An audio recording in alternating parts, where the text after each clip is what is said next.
Noi abbiamo oltre 260 persone positive, ne abbiamo 64 in ospedale, delle quali 14 in terapia intensiva.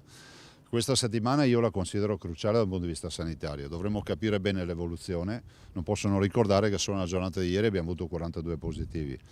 Se l'evoluzione sarà un'evoluzione sostenibile, si può parlare di un contenimento del contagio, quindi misura che funziona. Se sarà un picco di contagio vuol dire che questo virus sta andando verso lo sfogo, dopodiché speriamo che inizi velocemente la discesa e di uscirne con pochi danni dal punto di vista sanitario. Facendo il punto della situazione nella sede regionale della Protezione Civile a Marghera, il governatore Zaia ha evidenziato come questa settimana permetterà di capire meglio come muovere i passi successivi, ricordando anche che Il decreto viene fatto perché c'è un'indicazione dell'Istituto Superiore della Sanità e quindi non è che non c'è un problema, c'è un'emergenza sanitaria che deve essere affrontata.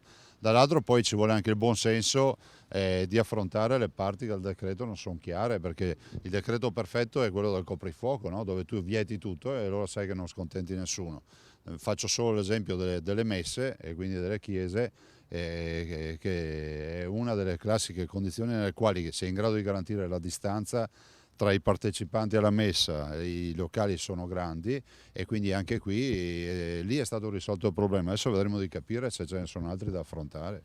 come da affrontare l'aspetto economico, seriamente compromesso. Ho sentito anche ieri sera il Bonaccini, Fontana, stiamo preparando un documento come governatori delle 3 regioni maggiormente colpite, se così si può dire, perché tutte ormai hanno delle presenze di casi positivi, e di un provvedimento di richiesta con tutta una serie di misure che suggeriremo per le nostre imprese, per le microimprese e per le imprese in generale. Visto e considerato che il momento è tragico, bisogna anche ad esempio attingere alla cassa integrazione in deroga.